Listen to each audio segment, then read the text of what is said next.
Hey folks, I'm back, but not to work on the engine, not quite yet. I did get a tracking number confirming that my head gaskets shipped out earlier this week. However, they won't be here until right before I go back to work. So I'm not even gonna pay any attention to that.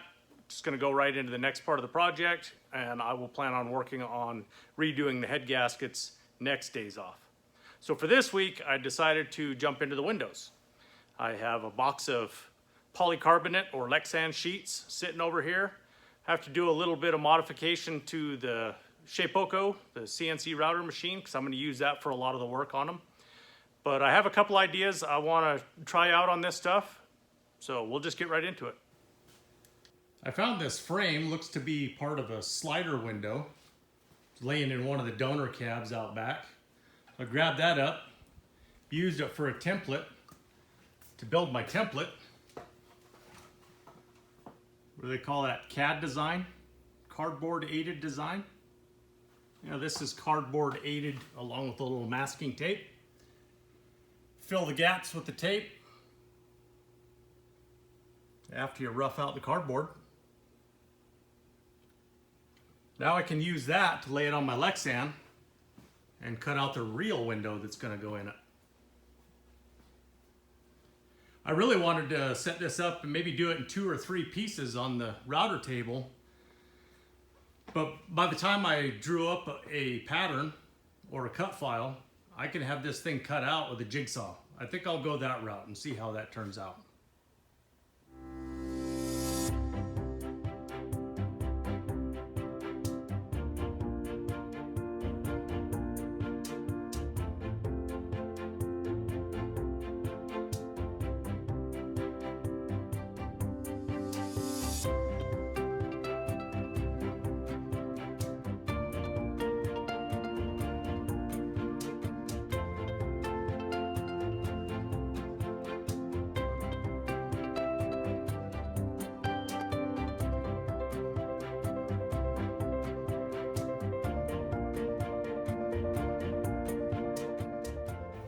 Now the back window isn't that big a deal, but in the future I'm going to cut the side windows out on this machine and the interior door panels.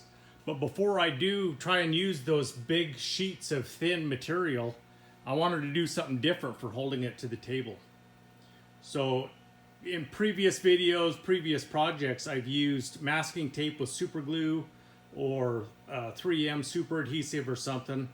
Basically mask both sides, both the back of the project and the table or my wasteboard, glue the two together, then machine it, and you can peel the part off of the table. Well, I thought this here would be a better setup.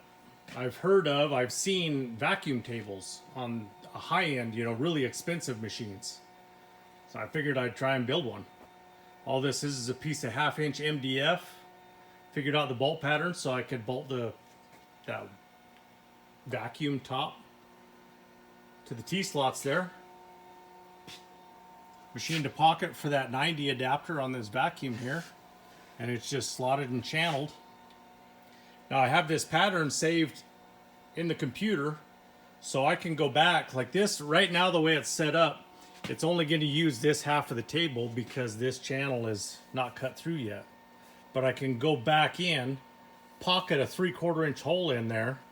That will open it up so the whole table is live. And if I want to go back to just using this half of it, I could drop a 3/4 inch slug in there, machine it off flat, and it'll have that channel blocked off. I could go through and block off any intersection and just utilize basically this corner out as I need. I don't know how long it'll last, but I'll set this camera up and show you. It seems to work really pretty good. Now this little vacuum that I have hooked up right now is actually just my cleanup vacuum that I have set up right there with the spindle. So when it's cutting, it's cleaning up after itself basically. This I just have set up right now for testing purposes. When I'm actually gonna cut these parts, I'll hook this back up over here on the Z-axis and just hook my regular shop back up. But yeah, I just want to show you how this thing works.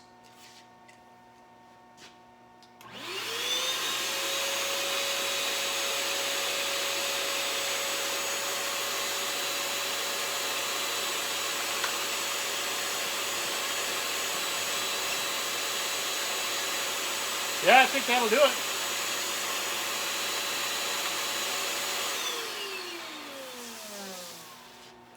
Here's what I was talking about, where I have this pattern saved on the computer. This is, the actual cut path for that MDF that's now bolted to the top of the CNC router. So I can go in here anywhere and change these around or pocket intersections to put block off plugs or whatever I need to in there. So to test this whole thing, I went ahead and threw a piece of this polycarbonate sheet on there. It's only 1/8 of an inch thick, clear plastic. I threw it on the table, vacuum sucks it down, and I ran this test piece on here just to see how it would work. So what I did was I made basically a desktop nameplate for my wife and just tried to see if I could engrave a name in it, see how it would machine, see how everything would react. I've never messed with this stuff, so I don't really know. To start with, I thought it would be pretty cool if I could engrave the name in the back of the polycarbonate, so that when you and do it in reverse of what you would normally see. That way when you flip it over, the name reads correctly and all of the engraving or roughness on the material is on the back side. So that's how I have it laid out here. The name is on there backwards. And how I engraved this was I basically made these a pocket file. So it's trying to pocket out this particular shape. And I kind of had to trick the machine because I don't really have it set up for true engraving. Basically what I tricked it into thinking it has a 1/32 end mill in it. And then the offset, so every time it steps over to make the next cut path, is only 8/1000ths of an inch. But instead of using a 32nd of an inch end mill or a 30/1000ths end mill, what I used was a V cutter. And by using that, offsetting it at 8/1000ths of an inch, then it cut that path in there. I only went to a 5/1000ths of an inch depth, and it basically just roughed up that plastic in that little tiny pattern and actually turned out with really good results. This is what it looks like when it comes off the table. You can see that tool path engraved in the back of the plastic there, with that tool only stepping over 8/1000ths of an inch. And then after you flip it over, you can see how nice that looks.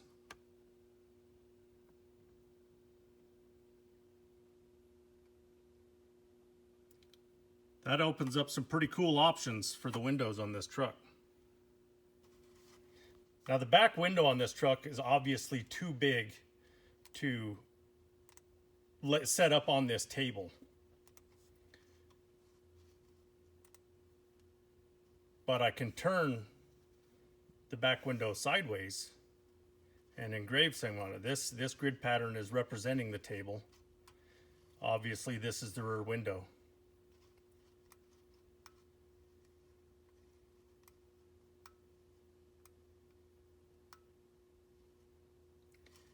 And if I go to tool paths, you can see the blue is what it's going to cut.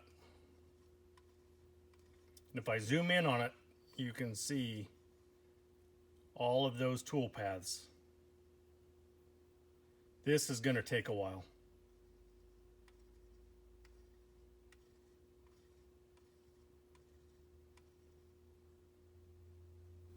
There's another pretty cool detail about engraving this polycarbonate or Lexan or even plexiglass or anything like this, is there's an internal reflection effect. So if you shine a LED or a light right through the edge of this polycarbonate or this plastic, you'll get a pretty cool effect. You can probably imagine where this is going.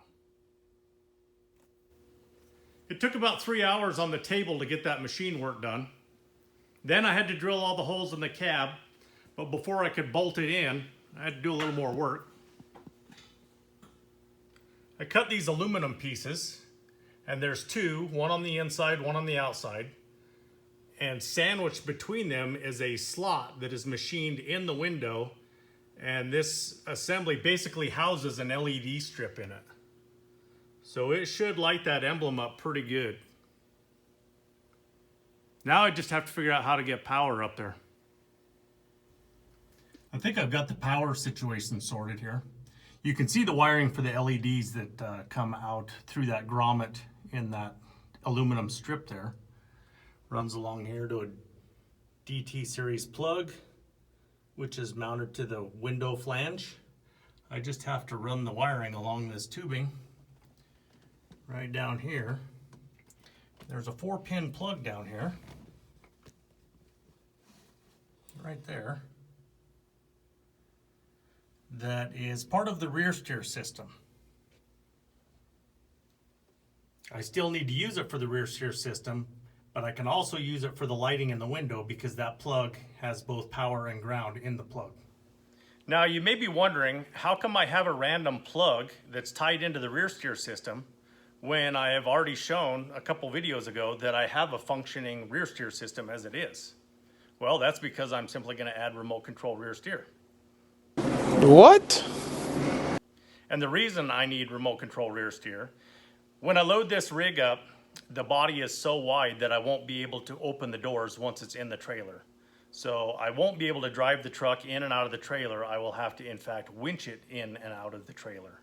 Now, if I have to winch it in, it would be nice to be able to utilize the rear steer to help navigate the truck into the trailer. Make minor adjustments with the rear steer and not have the truck run at all. Once the truck is in the trailer, I can hit the rear kill switch and kill all the power and nothing moves. Now to do that, to actually make the rear steer work remotely, I have a cheap remote control winch controller and receiver. So I can wire this stuff in to do the same inputs as the rocker switch on the top of my shifter in there. So I can turn the rear tires left and right once this is wired in. So now all I have to do is build a harness that wires this receiver in and ties into the window all in one shot. Since I haven't already wired that receiver in, the timing of this project is just about perfect. The original plan was to throw a male 4-pin plug on the receiver itself so that I could plug it into that 4-pin plug that you see right there. Later on, after the harness was done, I decided maybe it would be a good idea to be able to remove the receiver from the truck whenever I'm actually driving it. That way I don't have some practical joker going in the trailer and grabbing the remote and being able to control my rear steer. That might turn into quite the reflex test. 3, 2, 1. Got him! So the plan is 4-pin plug to that 4-pin plug with a short jumper harness, which comes over here to those mounting tabs. Now that doesn't really seem like, I'm moving it very far, but this right here is much more accessible, and then being hard mounted to the floor, it'll be easy to unplug that receiver and take it out of the truck. Now in that short harness between this plug and that plug, I will splice into the power and ground to provide power for the back window. So I'm going to jump into that and get this harness done.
And here's the harness all done up. While I was at it, I went ahead and spliced in this second 2-pin plug. So that's just another power and ground in case something else comes up later on. Now, while I was doing this, I don't have any tabs or anything on the tube to mount this wire that has to go up to the window. Clearly, I wasn't thinking of an illuminated window when I was building the chassis. So these blue spots right here are actually just some little bar magnets that are heat shrunk onto that wire. Rather than use zip ties to hold this in place,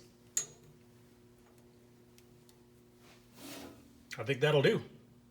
So now all I gotta do is install it.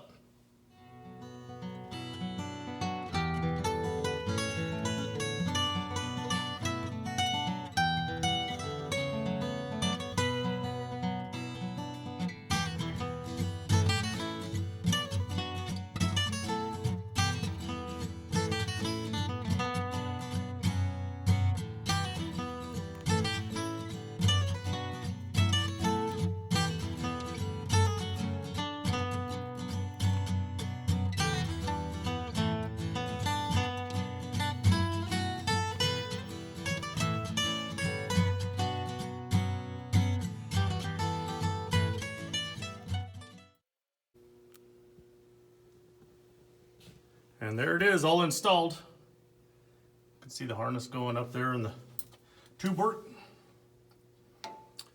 Got the receiver plugged in right here. And it's just a couple of magnets on the back of it. Stick it to the back of the cab. It won't be in there most of the time. The blue wire is just the antenna wire for it. Only thing left to do now is test it out.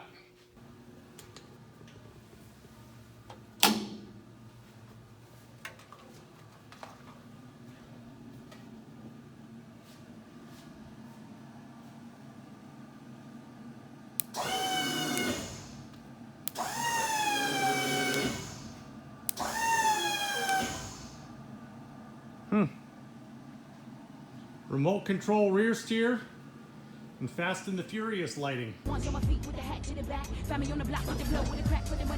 I just don't see how it can get any better than that.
With the back window all done, I'm moving on to the side windows now. As you can see, I've eliminated the wing window and all those associated parts, partially for weight, less parts in the door. There's nowhere to attach the bottom of that track anymore. But I am going to attempt to have them still go up and down. Not with a window regulator or anything like that. I'm not sure what I'm going to use to hold them up. Maybe something as simple as, you know, a couple of dowels through the window, just resting on the door to keep them up. But I would like to have them so they can go down and accessible from both inside and outside the truck. That way the people in the truck can roll the window down in an emergency situation, or if someone outside the truck needs to get the occupants out, they can be removed or lowered from the outside of the truck. So the first steps on doing this is reinstalling this rear track. That's just the factory track there. This track here is actually the wing window track, cut down, refastened in the front of the door there, and just utilizing an existing hole in that standoff. So hopefully I can make that work. Put some channel seal in there and hopefully have some smooth operating windows to start with, then worry about how they're actually going to function. I'm getting ready to cut out some mock-up windows and test fitment for the side windows, and I was thinking I better go ahead and do a little machine work on this vacuum top so that I can utilize the whole table, have vacuum on the whole table, because remember before I had this area here blocked off, so I was only using this half of the table. So I pocketed a hole here so I could put an aluminum plug in with the opening in there.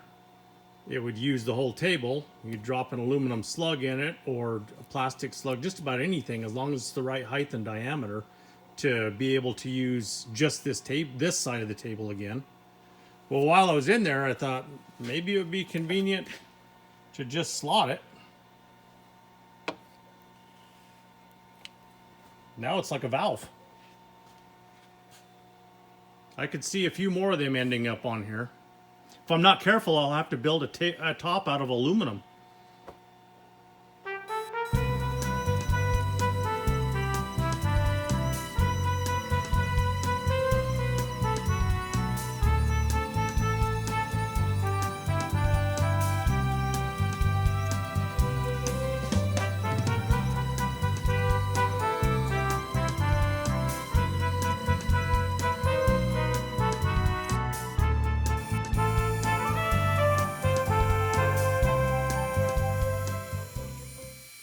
Back inside the doors here, I had to make some modifications to those tracks that I had installed here. So the track in the back of this door here was bolted in the factory location. I didn't really realize this, but these 4 doors, the window actually goes up and down kind of at an angle like this. So the bottom of the track is closer to the back of the door. And I needed to kind of straighten that up to match that front track that I've installed, which is utilizing that existing hole that is already in the door.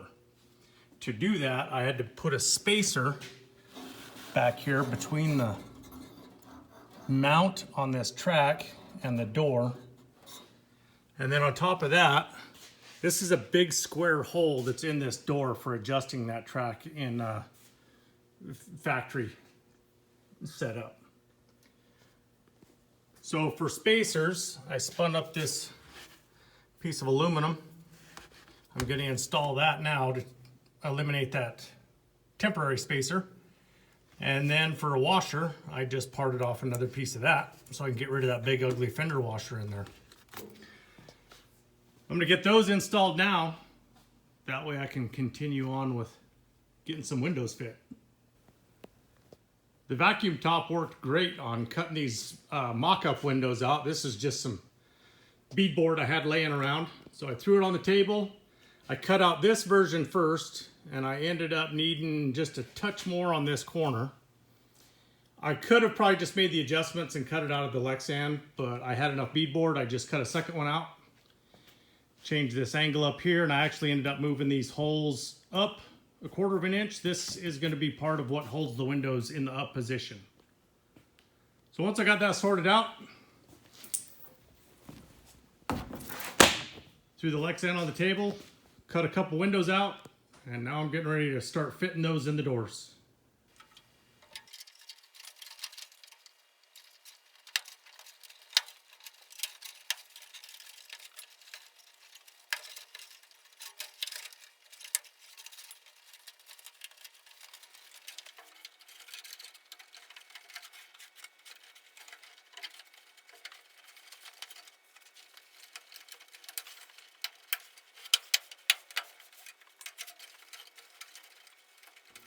went ahead and got the windows all cleaned up, deburred. The tracks are installed, adjusted, spacers all in place. I went ahead and put the felts, the C-channel, and weather stripping, everything in place. Now I'm just test fitting the window before installing it for the last time. There's a thumb hole here, just to be able to raise and lower the window. So once you get the door panels in place, you won't be able to reach in here and assist. So I'm just kind of testing that, how it's going to work. Looks like it's holding everything in place like it should be, sitting about right. I'll have to figure out something a little more solid or mechanical to hold that thing in place while we're out there bashing on the truck. But so far, I'm pretty happy with how that's all looking.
There's the driver's side.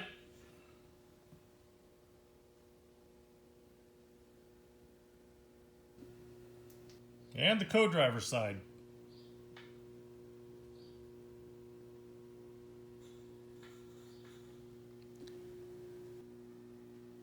Here's that plug I mentioned for the window. Obviously you can see it's recessed, so if somebody needed to get in from the outside, they could get a hold of that window and slam it down. If you needed to get out from the inside, the door wouldn't open. You just poke that plug out, slam the window down. Pretty simple.